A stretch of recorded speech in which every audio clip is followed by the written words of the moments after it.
Bonjour à tous et bienvenue dans la série de formation Marketman. Aujourd'hui, nous parcourons la troisième formation de Marketman ensemble. Dans la troisième session, nous discuterons de tout ce qui concerne les recettes et le menu. Donc, comment créer une recette aux préparations, comment ajouter les ingrédients aux articles de menu, comment ajouter les allergènes, voir le livre de recettes et analyser le rapport de profitabilité. Donc, pour commencer, on va cliquer sur Inventaire et puis sous Recettes et préparations. C'est sur cet écran que vous allez premièrement créer tous les produits semi-finis et tout ce que vous normalement préparez en lot ou grande quantité. Par exemple, si vous préparez les sauces, donc vous allez les ajouter comme sous recette ici sur cet écran-là. Donc, on va cliquer sur Ajouter en haut à droite. Normalement, on va ajouter le nom de l'article ici, de la recette. On va ajouter la catégorie. Et puis ici, vous avez la partie unité de mesure et quantité. Donc, c'est l'unité de mesure et la quantité de la recette que vous allez créer. Par exemple, si vous allez créer maintenant 3 litres de sauce, on va entrer 3 litres.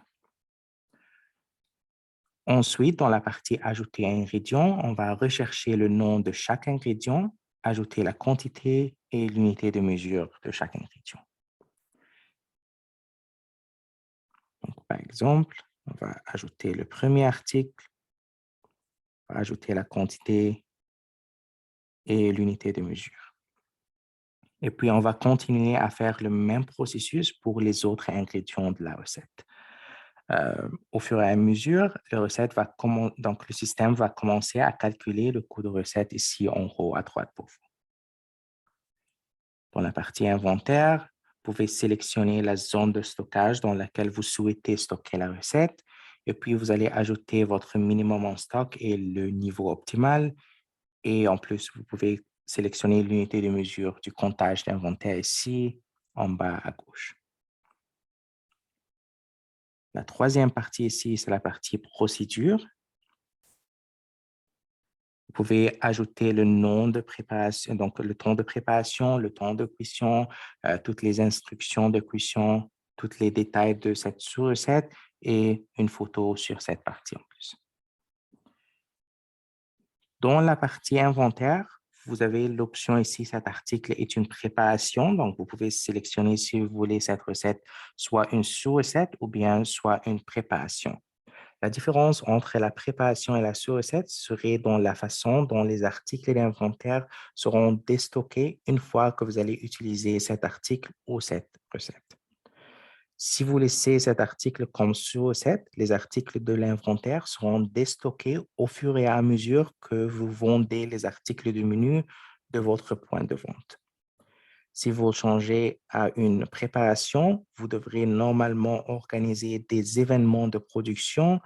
Donc, ça veut dire que chaque fois que vous créez une quantité ou vous préparez cette recette, vous devrez dire à Marketman en organisant un événement de production et vous allez entrer les quantités que vous allez préparer ce jour-là et ensuite la quantité totale utilisée de chaque ingrédient sera déstockée à ce moment-là.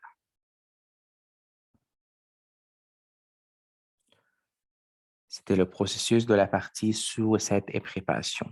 Deuxièmement, vous avez la partie article de menu. Donc, si vous cliquez sur inventaire et puis article de menu, donc là, vous allez trouver tout ce qui est importé de votre point de vente.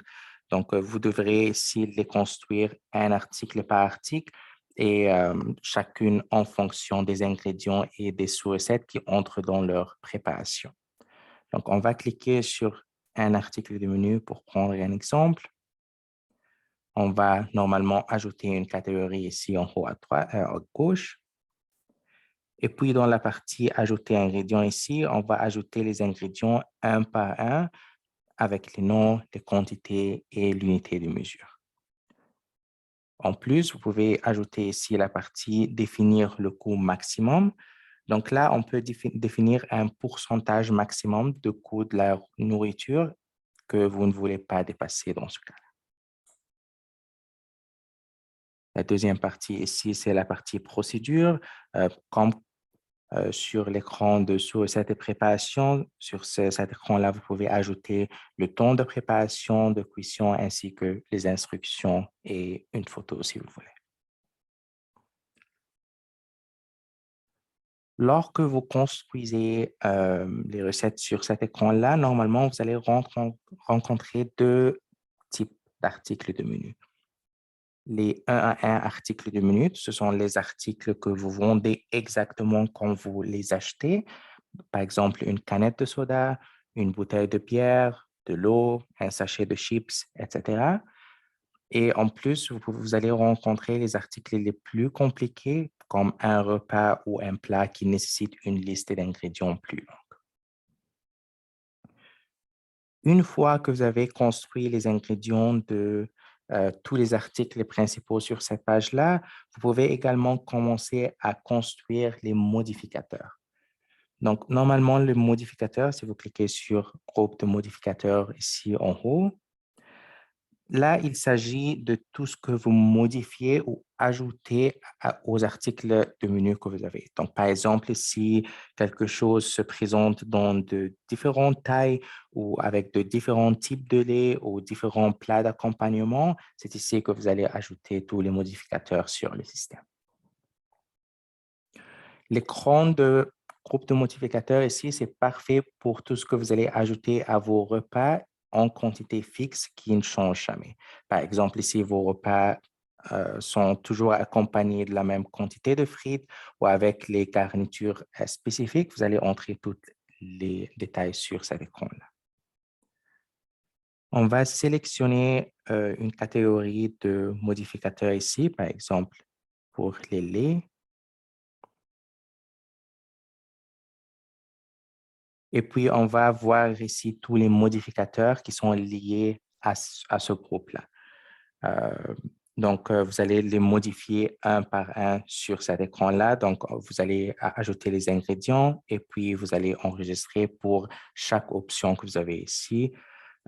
Donc, par exemple, dans ce cas-là, si votre café est accompagné de lait entier, lait végétal, etc., donc vous allez paramétrer ici les ingrédients de chaque lait en fonction des quantités que vous utilisez. Et une fois que vous avez ajouté les quantités ici, vous allez sauver.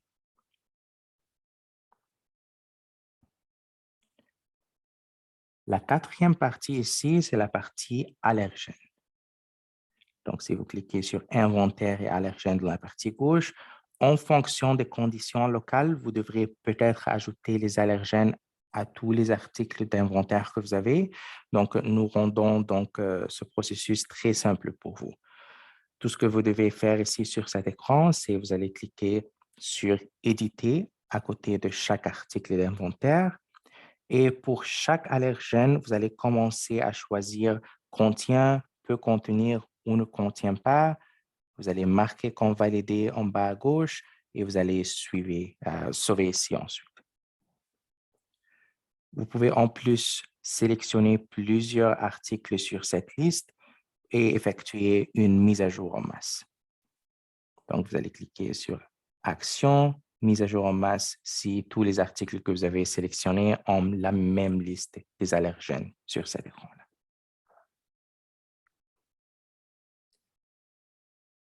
La cinquième partie de la formation aujourd'hui, c'est la partie livre de recettes. Donc, si vous cliquez sur Inventaire et puis Livre de recettes, une fois que vous avez construit tous les articles de menu et les recettes, c'est là que tout sera stocké. C'est ici que vous pouvez voir à quoi ressemble votre livre de recettes. Donc, vous pouvez soit imprimer chaque article de menu individuellement, ou bien vous pouvez toujours imprimer le livre entier à partir de bouton d'impression que vous avez en haut à droite ici. Vous pouvez toujours modifier les catégories si vous voulez. Et si vous cliquez sur Éditer ici, vous allez avoir l'option de faire glisser les articles de menu de haut en bas quand vous souhaitez. Normalement, le livre de recettes est facilement consultable sur l'application mobile, donc vous pouvez donc y accéder facilement sur un téléphone ou une tablette, ce qui sera très utile si vous formez par exemple un nouvel employé ou pour votre équipe soit toujours mise à jour avec les articles de menu et toutes les données qui sont liées ici.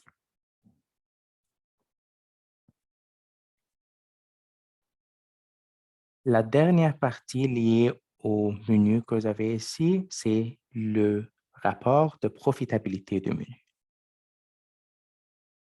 Notez bien que ce rapport ne sera pas précis tant que vous n'avez pas créé tous les articles de menu et préparé toutes les recettes sur le système.